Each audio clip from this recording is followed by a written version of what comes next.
Nigel Farage is gaining momentum on the UK election campaign trail, and he's hoping to capitalise on a waning Conservative vote as Labor looks set for a historic victory.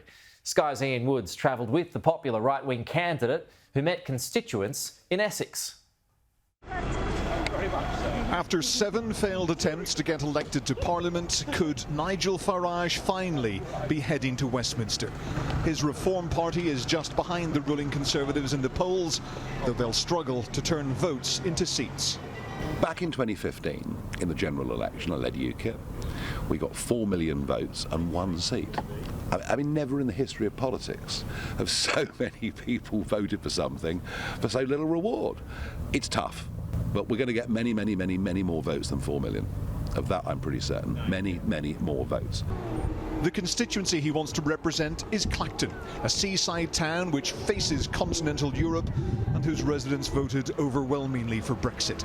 It's fertile ground for the man who did more than most to make it happen. Well, Nigel is a patriot. He's stood up for the interests of this country for a long time. He speaks his mind and he never seems to cut people off. The other politicians always trying to get in and cut the people off, but he seems to stand there, listen, and then he gives you what he thinks. I don't believe in any of the politicians. They all line their own pockets. They're in it for their good. Levels of disenchantment with British politics have never been higher in modern times. You've criticised Rishi Sunak for being unpatriotic, for not being able to identify with ordinary people. I mean, you come from similar backgrounds, you both went to private schools, you made money in finance. The fact that you can hold a pint of beer more authentically, does that make you a more fan of the people than he is? Well, I'm very grounded. I'm the most classless person you could ever meet. I can mingle and mix with anybody, and people do come and talk to me about their problems and about what's going on in the world. Also, I like people. Most politicians don't. Nigel Farage is Britain's most divisive politician. People love him or hate him. Some in the latter group have hurled more than just abuse and got themselves arrested.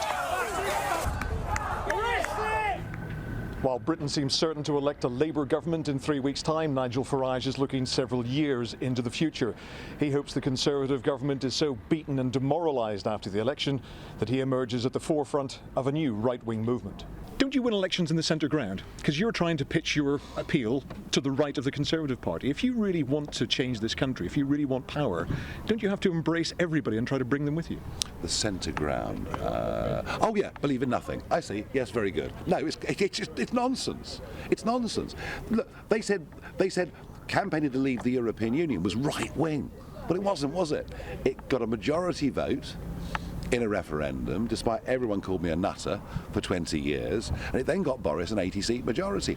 People want some degree of clarity and some degree of leadership. You contribute a lot to the Australian media, you're very well known there. I mean, who are the Australian politicians you admire or who you identify with?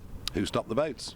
Who stopped the votes? Tony Abbott stopped the votes. I'm glad you said Tony Abbott, because he actually did a newspaper column this week saying, stick with the Conservative Party. Of course. He's the tribe. Stick with the tribe. He knows in his heart that's nonsense. If you admire them so much, wouldn't it have been a good idea to lobby him and try to get him on board your campaign? The fact you admire people doesn't mean you always agree with them. On the 4th of July, we'll find out whether enough people here agree with Farage's views to put him in Parliament for the next 5 years. Ian Woods, Sky News, Clacton-on-Sea.